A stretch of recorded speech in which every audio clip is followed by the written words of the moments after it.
Hi dear student, you are most welcome for my English classes. This is Jitendra Kumar Sharma from Akash Inter College, Husainganj. Dear student, today I am just going to explain the lesson Discovering Truth. This saga continues. Dear student, this lesson belongs to Egypt.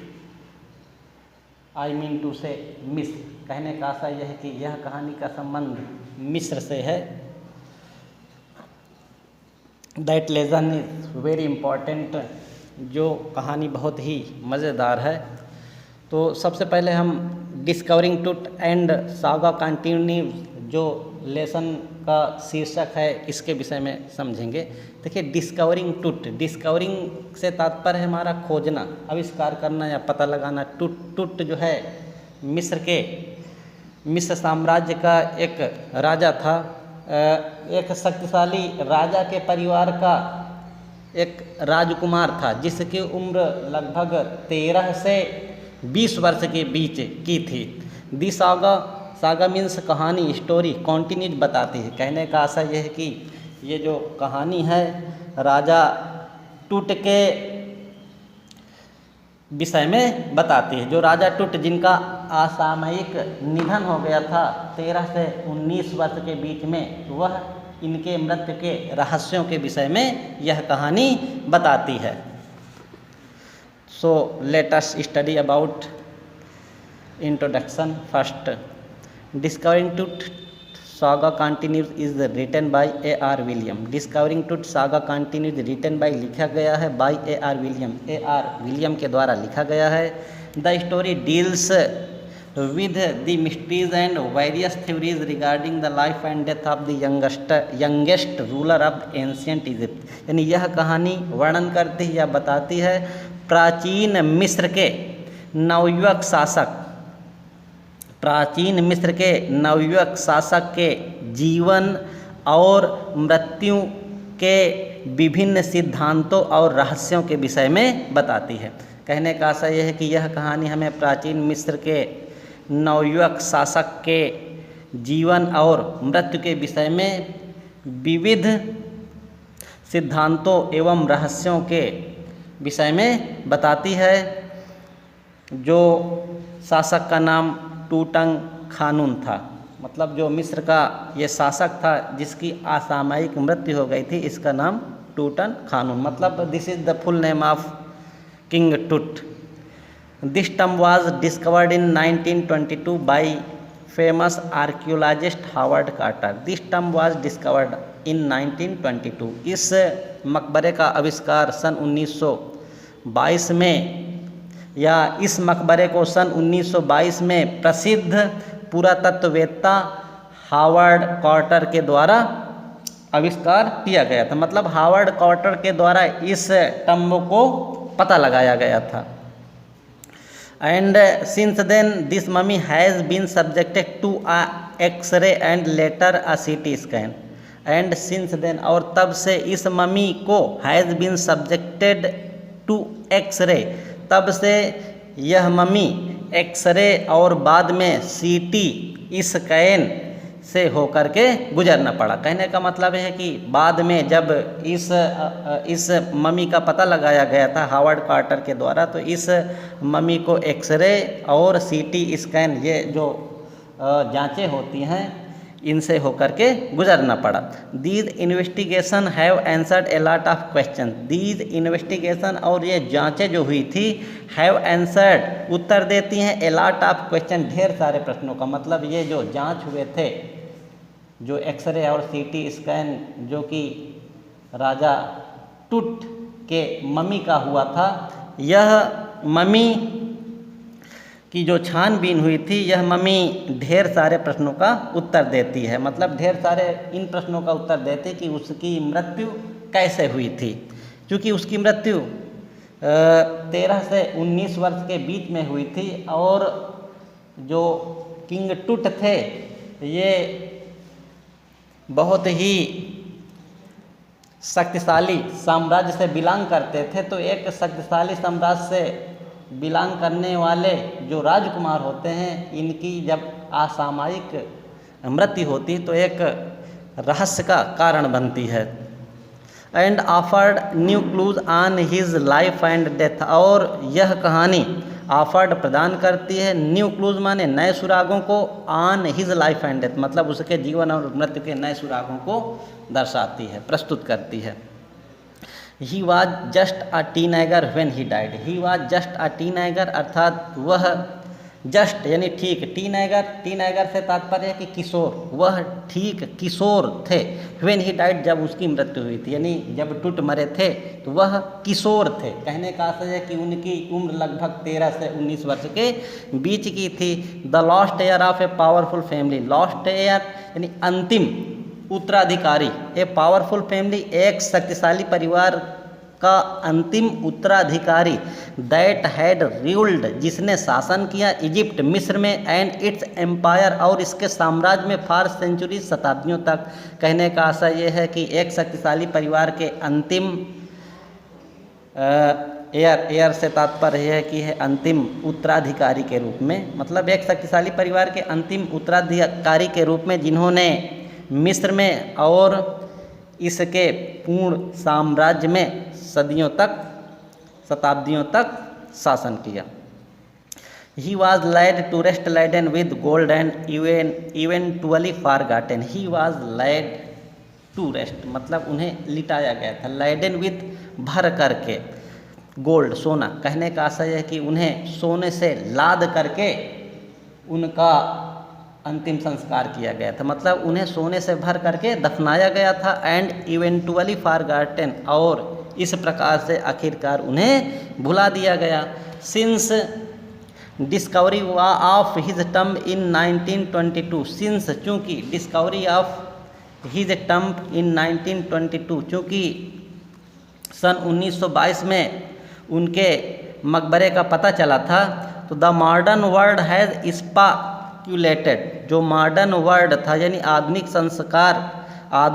संसार has speculated means होता है कि अनुमान लगा रहा था, about his death, कहने का आशय है कि जो आधुनिक संसार था उनके मृत्यु के विषय में अनुमान लगा रहा था कि व्हाट हैपेंड टू हिम, कि उनके साथ लगभग क्या घटित हुआ होगा, with murder being most extreme possibility और उनके हत्या होने की अधिक संभावनाएं लगा रहा था। कहने का आशय है कि जो आधुनिक विश्व था उनके हत्या के विषय में संभावनाओं की तलाश कर रहा था। Now living his term for the first time in almost 80 years, now अब लिविंग हिज टर्म मतलब उनके टम्ब को, उनके मकबरे को ले जाया गया फॉर द फर्स्ट टाइम पहली बार, इन ऑलमोस्ट 80 ईयर्स, कहने का आशय है कि 80 वर्षों में उनके टम्ब को, उनके मकबरे को ले जाया गया था। टूट has undergone a CT scan, इस प्रकार से जो टूट ममी थी, has undergone a CT scan, उसको सीटी स्कैन जांच से होकर के गुजरना पड़ा। दैट ऑफर्स जो प्रदान करता है न्यू क्लूज नए सुरागों को, about his life and death जो उनके मृत्यु और जीवन के नए सुरागों को प्रस्तुत करता है। मतलब जो राजा टूट की जो डेड बॉडी थी, ममी थी, टूट has undergone a CT scan मतलब इस डेड बॉडी को सीटी स्कैन से होकर के गुजरना पड़ा, जो नए सुरागों यानी जो उनके जीवन और मृत्यु के नए सुरागों को बताती है, दर्शाती है। And provides precise data, provides प्रदान करती है प्रीसाइज डाटा अर्थात एक सही डाटा, लेखा जोखा, जो एक सही लेखा जोखा प्रस्तुत करती for an accurate forensic reconstruction of boys for, boys means होता है बालक के जैसे दिखने वाले, फोरो मीन्स होता है मिस्र के शासक को फोरो के नाम से जाना जाता है, जो लड़के के जैसे दिखने वाले फोरो के मृत्यु के उचित डाटा को दर्शाती है। फॉरेंसिक रिकॉन्स्ट्रक्शन ये एक प्रकार से जांच होती है, इसके अंतर्गत जो है किसी के मृत्यु के जांच का सही अनुमान लगाया जाता है। मतलब ये एक प्रकार से वैज्ञानिक जांच है, जिसमें राजा टूट का निधन कैसे हुआ था इस विषय में जाना जाता है, तो इसके लिए जो है ये विधि अपनाई जाती है।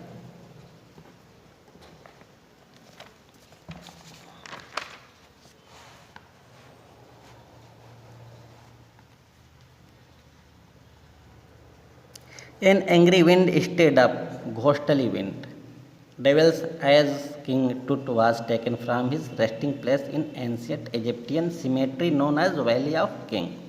एन एंग्री विंड, कहने का आशय है कि एक क्रुद्ध हवा स्टेड अप यानी उड़ा दिए थे, घोस्टली मान से होता है भूतहा, डस्ट धूल के, डेविल्स मीन्स होता है दानव, एक क्रुद्ध हवा ने भूतहे धूल के दानव को उड़ा दिया था। कहने का आशय यह है कि एक क्रोधित हवा ने भूतहा धूल के दानव को उड़ा दिया।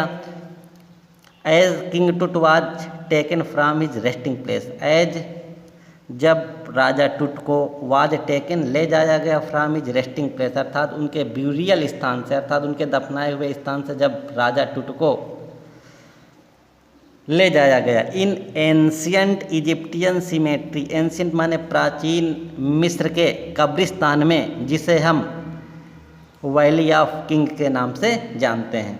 फिर से देख लीजिए, एक क्रुद्ध हवा ने भूतहा धूल के दानव उड़ा दिए, जब राजा टूट को उनके दफनाए हुए स्थान जो कि मिस्र के प्राचीन कब्रिस्तान द वैली ऑफ किंग में स्थित है, वहाँ से ले जाया गया था।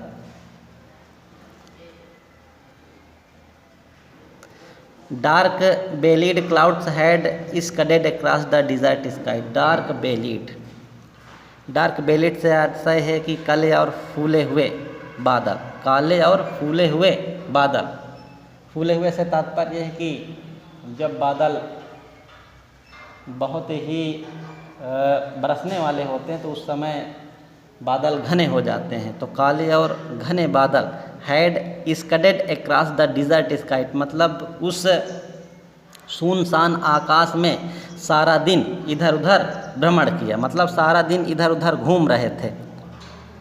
कहने का आशय ये कि तेजी से दौड़ रहे थे, जब काले काले घने बादल तेजी से उस निर्जन आकाश में सारा दिन इधर उधर दौड़ रहे थे। And now they are wailing the star in casket rite, now they are wailing मानो कि ऐसा लग रहा था कि वे वेलिंग ढक रहे थे स्टार्स तारों को, इन कास्केट मानो कि ऐसा प्रतीत हो रहा था कि वे एक चांदी के जैसे, कास्केट मीन्स होता है बॉक्स या कोई डिब्बा, मानो कि एक चांदी के जैसे डिब्बे में वे लोग कोई बहुमूल्य रत्न को ढकने की कोशिश कर रहे थे, मानो कि ये काले काले बादल जो है कोई बहुमूल्य रत्न को ढकने की कोशिश कर रहे थे। इस प्रकार से वे आकाश के तारे बादलों में छुपे हुए थे, जिस प्रकार से किसी रत्न पेटिका में रत्न छिपाए जाते हैं, ठीक उसी प्रकार से काले काले बादल तारों को छिपा रहे थे। It was 6 PM on 5 January 2005, it was 6 PM और यह 6 बजे का समय था, यह 6 बजे का समय था ऑन 5 जनवरी 2005। कहने का आशय यह है कि यह 5 जनवरी 2005 थी और शाम का समय था। The world's most famous mummy glided head first into a CT scanner brought here to the probe lingering medical mysteries of this little understood young ruler who died more than 3,300 years ago। The world's most famous mummy, संसार की सबसे प्रसिद्ध ममी, glided head first into a CT scanner, glided इसको मतलब उसके sir को खिसकाया गया, फर्स्ट सबसे पहले इनटू ए CT स्कैनर यानी CT स्कैनर मशीन में जांच के लिए खिसकाया गया, मतलब विश्व की जो सबसे प्रसिद्ध ममी थी इसके सर को CT स्कैन में ले जाया गया। ब्रॉट हियर टू प्रोब यानी जांचने के लिए, लिंगरिंग ठहरी हुई, मेडिकल मिस्टरीज, मेडिकल माने होता है चिकित्सीय रहस्यों की जांच पड़ताल करने के लिए, ऑफ दिस लिटिल अंडरस्टूड, इस छोटे, अंडरस्टूड माने होता है समझे गए, यानी मतलब ये अंडरस्टूड का मतलब होता है जाने गए, यंग रूलर नवयुवक शासक, हु डाइड मोर देन मतलब जो मर गया था, मोर देन लगभग 3300 वर्षों के पूर्व, मतलब ऐसा शासक जो जिसकी मृत्यु 3300 वर्षों पूर्व हुई थी, उसके चिकित्सीय रहस्यों के अनुमान का पता लगाने के लिए इस मम्मी को सबसे पहले सीटी स्कैन में ले जाया गया था।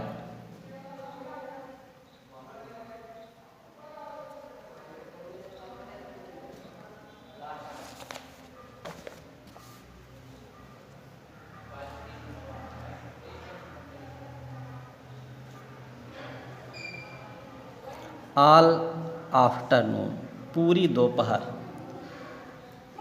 यूजुअल लाइन ऑफ टूरिस्ट, पर्यटकों की लाइन, कतार। फ्रॉम अराउंड द वर्ल्ड, पूरे संसार से आए हुए, यानी पूरे दोपहर पूरे संसार से आए हुए पर्यटकों की कतार हैड डिसेंडेड, उतरी, into the cramped, cramped means होता है भीड़ के रूप में उतरी। रॉक कट टम्ब, उस काटे गए चट्टान से होकर के मकबरे में प्रवेश किया, जो मकबरा लगभग 26 फीट ज़मीन के नीचे बना हुआ था। कहने का आशय यह है कि पूरी दोपहर दुनिया भर से आए पर्यटकों की अक्सर लगने वाली कतार ने अपने सम्मान को दिखाने के लिए 26 फीट नीचे चट्टान को काटकर मकबरे में प्रवेश किया। दे गेज्ड एट दी मूरल्स, मूरल्स मीन्स होता है भित्त चित्र जो दीवालों पर बने हुए थे। दे गेज्ड, उन्होंने टकटकी लगा करके देखा, मतलब वे लोग देखते ही रह गए। एट मूरल्स, मूरल्स मीन्स होता है भित्त चित्र को। ऑन द वॉल्स, दो दीवालों पर बने हुए थे। ऑन ब्यूरियल चैम्बर, यानी दफनाए गए कमरे में, दफनाए गए कमरे में या चैम्बर में जो दीवालों पर भित्त चित्र बने हुए थे, वे पर्यटक उनको देखते ही रह गए। And peered at Tut's gilded face, peered वे झांकते ही रहे, टुट्स यानी टूट के, गिल्डेड फेस अर्थात सोने से चमकते हुए चेहरे। गिल्डेड, गिल्ड मीन्स होता है चमकना। कहने का आशा यह है कि जो टूट का सुनहरा चेहरा था, उस टूट के सुनहरे चेहरे की ओर वे लोग देखते ही रह गए। द मोस्ट स्ट्राइकिंग, क्योंकि जो टूट का चेहरा था, टूट के चेहरे के चारों ओर सोना भी लदा हुआ था, सोना भी रखा हुआ था, तो इसलिए टूट का जो चेहरा था वो अत्यधिक रूप से चमक रहा था। The most striking feature of this mummy, most striking, most means होता है अत्यधिक, प्रभावशाली विशेषता थी, मतलब the most striking feature of his mummy, मतलब उसका जो ममी था, उसके ममी का जो शेप्ट था, आकार था, जो आउटर कफिन लिट। कहने का आशय यह है कि जो कफिन के ढक्कन के बाहर जो ममी का आकार था, वह आकार अत्यधिक प्रभावशाली था। Some visitors read from guide books, some visitor, कुछ यात्री रेड पढ़ रहे थे, from guide book, guide book means होता है जैसे मार्ग निर्देशन करने वाली पुस्तिका। गाइड बुक का मतलब होता है ऐसी पुस्तिका जो मार्ग को दिखाती है। तो सम विजिटर, कुछ यात्री रेड पढ़ रहे थे, from guide book, guide book मतलब मार्ग दिखलाने वाली पुस्तिका को पढ़ रहे थे। इन अ विस्पर, धीमे आवाज़ के साथ। अदर स्टूड साइलेंटली, और जो अन्य दूसरे पर्यटक थे, यात्री थे, वे लोग शांतिपूर्वक खड़े थे। Perhaps pondering Tut's ultimately death in the late teens, शायद वे लोग टूट के असामयिक निधन पर विचार कर रहे थे, सोच रहे थे, मतलब जो राजा टूट की असामयिक निधन हुई थी किशोरावस्था के अंतिम चरण में, इस बारे में वे लोग विचार कर रहे थे। और वांडरिंग विद अ सीवर, या वे लोग जो है भय से कांप रहे थे। इफ़ फारोज कर्स, कहीं राजा फारो उन्हें श्राप ना दे दे। Death or misfortune falling upon those, और इस प्रकार से राजा फारो के श्राप देने के कारण उनको मृत्यु या कोई दुर्भाग्य प्राप्त हो सकता था। दोज हु डिस्टर्बेड इट, क्योंकि उन लोगों ने उसे डिस्टर्ब किया था, अर्थात उन लोगों ने उनके शव को डिस्टर्ब किया था। वाज रियली ट्रू, यह बात वास्तव में सत्य, वास्तव में यह बात सत्य भी हो गई थी। So dear student, I will teach next paragraph next day. So today's work is over.